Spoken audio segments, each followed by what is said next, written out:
The Berenstain Bears and the Bad Habit. This is a book that my grandson Houston asked to read. Habits and ticks. When the cubs start to twitch or to scratch or to nibble, what they need is some help, not a lecture or quibble.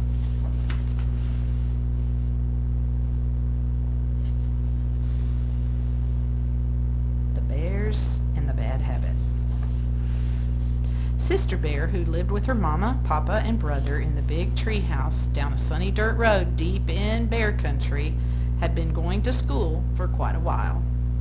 First, there had been nursery school, which was pure fun, playing with dolls and blocks and rolling clay snakes and scribbling with crayons. Next had come kindergarten.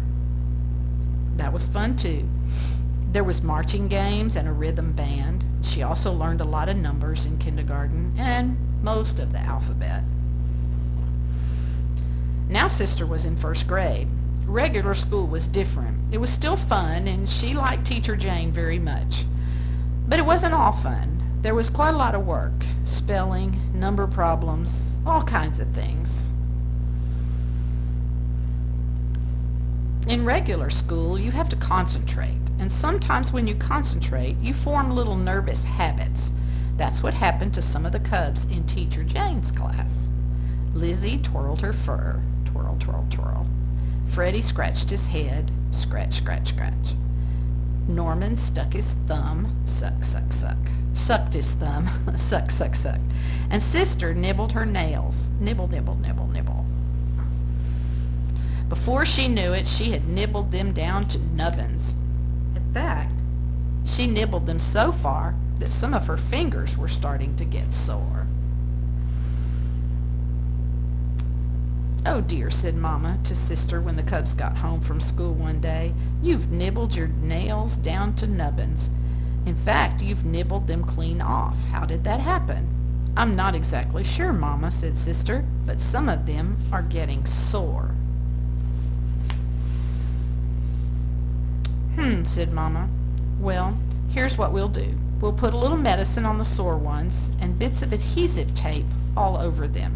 That will remind you not to nibble and will give them a chance to grow back." The bits of tape helped Sister to remember not to nibble, but they also got in the way when she tried to do certain things. It's very hard to hold a pencil with tape all over your fingertips, or to tune the TV channels, or scratch when you have an itch. And when Sister tried to play jacks, she couldn't get any higher than the twosies.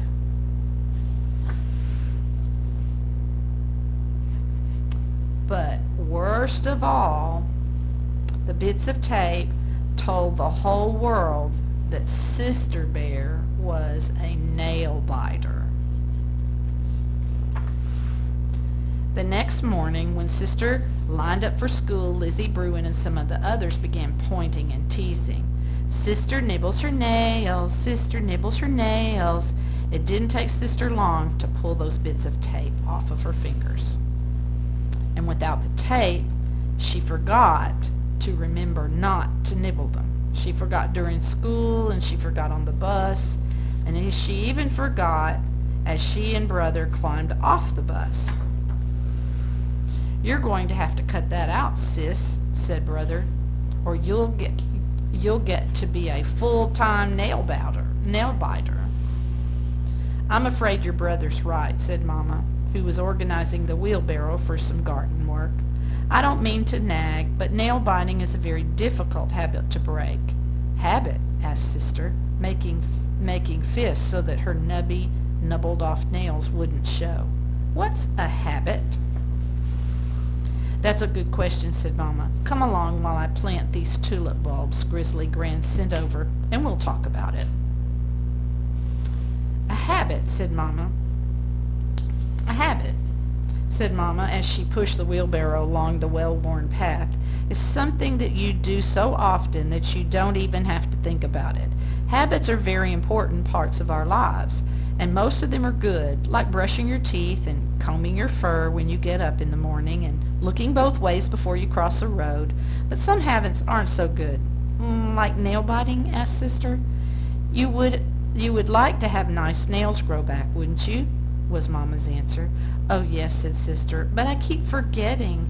Why is it so hard to remember?" "Well," said Mama, "it's sort of like this path. I've wheeled this barrow over it many times, and it's worn a deep rut right down the middle, and it keeps getting deeper every time I use it. Why, it's so deep now that I can't get out of even a little bit without help.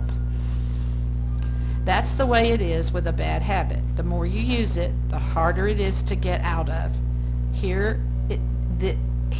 This is where I want to plant the bulbs."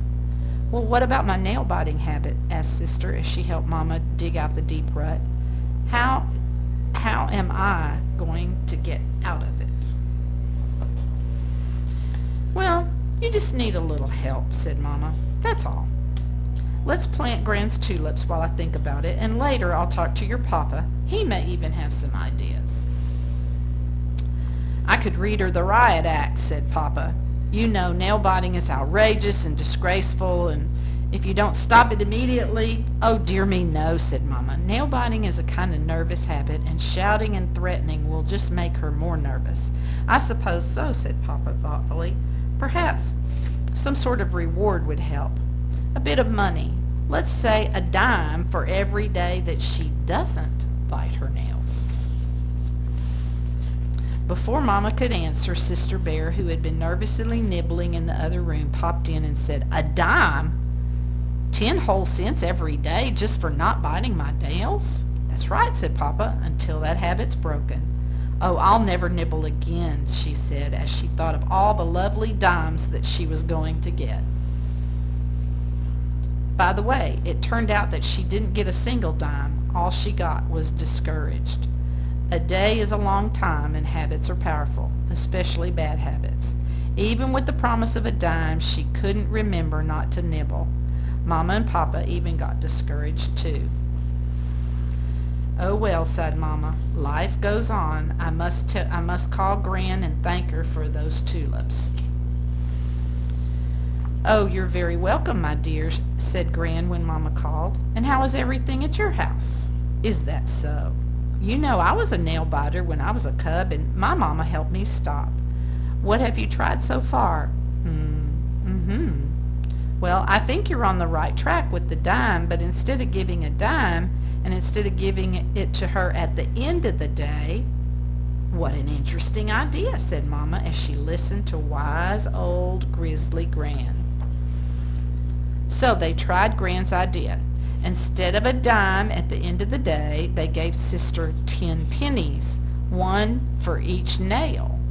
At the beginning of each day, 10 pennies to keep unless she nibbled. And with those pennies in her pocket, jingling when she got on the school bus and jingling when she jumped rope in the schoolyard, just waiting to be remembered when some nail decided it needed a nibble, the plan worked. Not perfectly. It's hard to break a habit, and Sister had to give back some of those pennies, but in 10 days she had 93 pennies. But even better, she had 10 fine fingernails, great for picking things up, for turning on the TV, and scratching itches. And the next time she played jacks, she got all the way to the tensies. "Whew," said Papa Bear, "I'm glad that's over." "Yes, indeed," agreed Mama, breathing a sigh of relief. And that's when Brother Bear looked at his fingernails and piped up, "You know, I think I might start biting my nails. I could use the money." "I certainly hope you're joking," roared Papa, "because if you're not—" "Oh, I'm joking, interrupted Brother. And he was, sort of. The